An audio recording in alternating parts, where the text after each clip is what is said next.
guys, welcome back to my channel. It's Chloe here again, and today I'm here with Leanne Wong.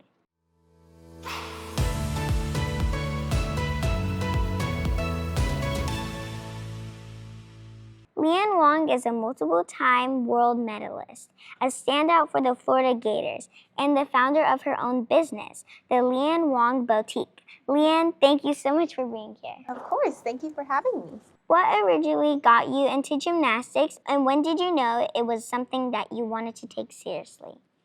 So I started gymnastics when I was 5 years old because my dad saw my coach on TV and saw that he trained Olympians. So he brought me to gymnastics right away, but I actually started with ice skating when I was 4 years old. But I really didn't like falling on the hard ice. So then after I found gymnastics, I realized it was a lot nicer to fall on soft mats. But I just kept going level by level, and I think it was when I won my first level 5 state meet is when I really felt like, okay, this is kind of fun. It's fun to compete, fun to do flips and win, obviously. Yeah. Can you tell us one fun fact about yourself that has nothing to do with gymnastics? Nothing to do with gymnastics. Well, most recently, I just started making coffees for people. So I just started the Leanne Wong Sip Shop literally yesterday, and today I made 25 coffees for some of the camp staff. That's so cool. If you weren't doing gymnastics, what other sport or activity would you love to try?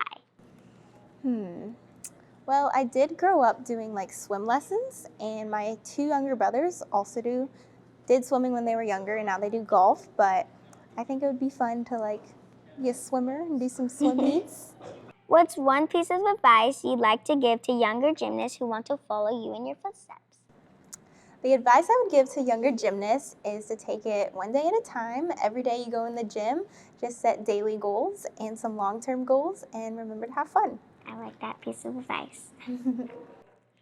Who are some gymnasts or coaches who inspired you in your journey?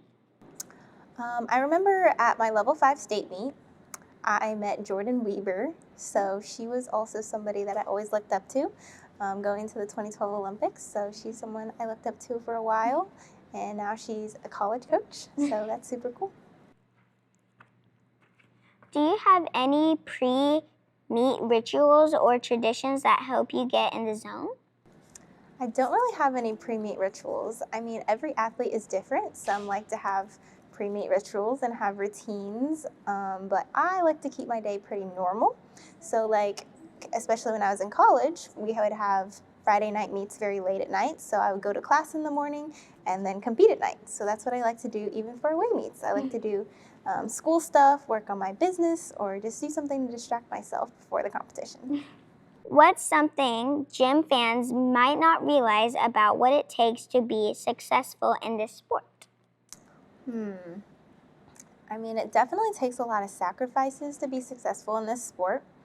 So I've actually started leaving school early since the 3rd grade. So I always went to public school all the way up until high school, but I did my core classes in person in the morning, and then I did a bunch of electives and online classes online, and I did electives and online classes in high school to get those credits. But I actually took all of the electives possible in high school, so I actually had to go outside the school district and find more credits to take because I was always leaving school for gymnastics. So I had to go outside, and I actually found a fashion interior design class. So that's where the bow was born. And now I have this business with bows, Leos, and all these other things that I sell. So I mean, you're gonna have sacrifices, but the hard work and the sacrifices are gonna be worth it. What's your favorite event to compete on, and what's been the hardest one to master? I mean, I love competing all 4 events, and I always say that I don't really have a favorite event because it changes all the time. But of course, floor is fun because of your floor music, and you really get to show off your personality. But I think as I was going up levels, like level 9, level 10, I think bars was probably the hardest event for me to master. Just to get those releases on bars was challenging for me. But now it's one of my favorite events, and I became a national champion on bars in both elite and college, so I'm proud of how far I've come. That's amazing. Thank you. What does a typical training day look like for you during the season and off season? I would say in college, when we're in season, we train a lot less than we do when we're off season, because in college you train and you compete every Friday night. So you can't do too much gymnastics and practice throughout the week. So it's more just like getting ready and tweaking little things to get ready for competition season. Can you share a moment in your career that really challenged you mentally or physically and how you gotten through it?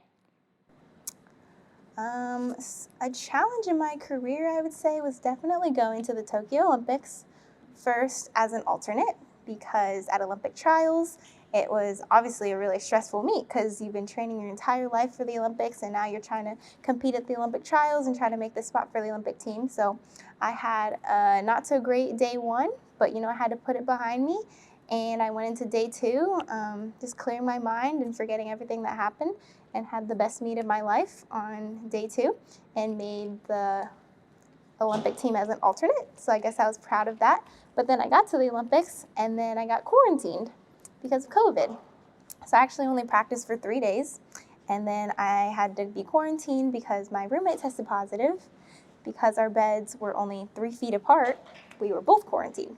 So I think that was mentally really challenging for me, just to get to the Olympics and be like, wow, I got here and now I just get to stay in my hotel room for 10 days.